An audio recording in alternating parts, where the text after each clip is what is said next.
My youngest has started her folktale and fairy tale stage, and it is wonderful. It is so much fun to go through these stories and is so enlightening. And so this is a collection of the half dozen that we've been working through this time. It's been really nice to revisit some of our old favorites as well as finding some new ones. And actually, I'll include one book of poetry in here, and I'll end with a new gift from cousin Alaina, which is a lovely piece of work, and which is why I'm wearing my Buddhist yellow shirt. So, the first one is a nice story because it is the echoes of the elders, the stories and paintings of Chief Leluska. And what's wonderful about this book is this was an old chief who was a storyteller and a story collector. And so he spent much of his life with the elders collecting the old stories. And the elders said to him, do not die with these stories. Do not let them go to the grave with you. And so when he found out that he had cancer, he decided he wanted to write a book. And so he worked with this editor, Christine Normandin, and he did the illustrations for this book. He wrote she helped him write the stories out. He also delivered them orally, so you can listen to the CD, which we haven't done yet. But before he died, he got to see this book in proof form.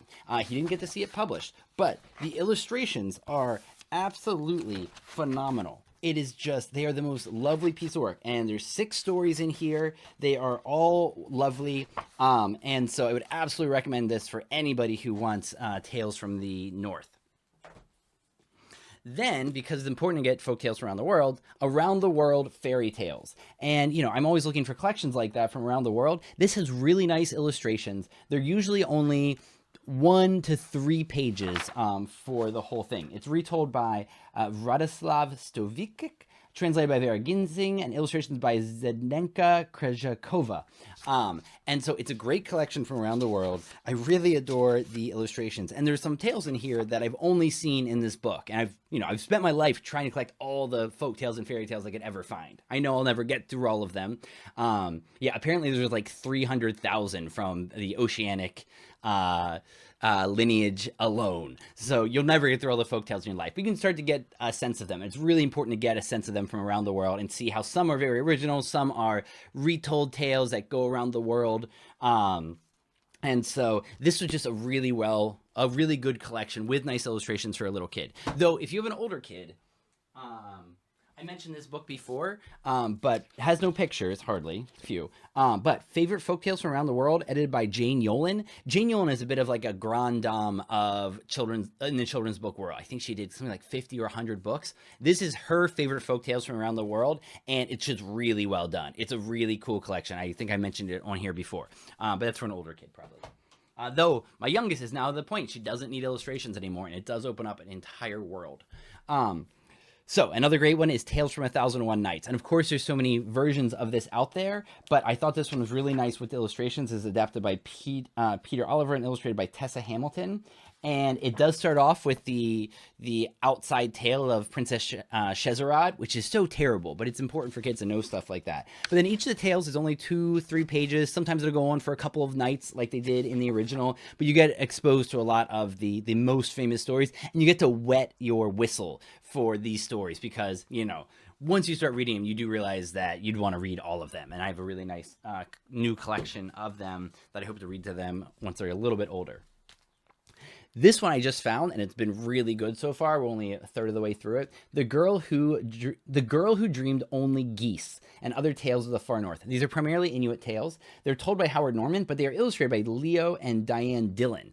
And I found that because I really like that illustrator team, their husband and wife team, and they actually have a beautiful story about a cat written by their daughter. So they became a family of illustrators working together, and I love stuff like that. I would love if that might be how our lives end up. So kids, no pressure, but if you ever want to make art with old Papa, later on in your life, I'm down. So these the illustrations of this book, as you can imagine from professional illustrators, are really cool. There's a lot of this black and white kind of stuff, but then you also have these giant like page spreads that are just fantastic. So very good stories.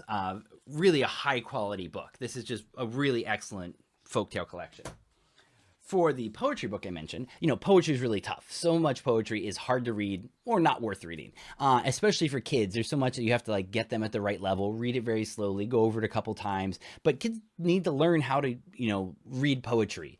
And I think this guy, Louis Untermeyer, he was a Jewish poet who was around like the early 1900s when he was really operating. He put together this collection. And I think he just did a really good job at meeting kids where they're at, where the poems are complex enough that they can work hard and get them, but simple enough that they do find them enjoyable. I can't read every poem in this book. They don't all going to hit for the ages that my kids are at, but on every page or so, there's at least one where it's like, oh, that's great. And some they're starting to redo already. And, I always have a start. Now I have us always start with the poem before we do a story because Papa is hard things first. And this is the hardest stuff. So we're going to start with this and get used to poetry and stanzas and how these things go. Because, important part of literature and being a literate person. Finally, the gift from Cousin Alaina that is so sweet and she just gave to us, Buddha at Bedtime.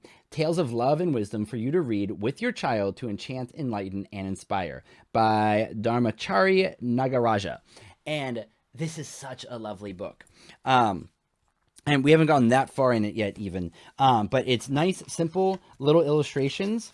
And then it always ends with a little word from the Buddha, kind of summarizing the thing and his lessons. And what I have found with this book is it's only a couple pages each, so they're easy to read before bedtime.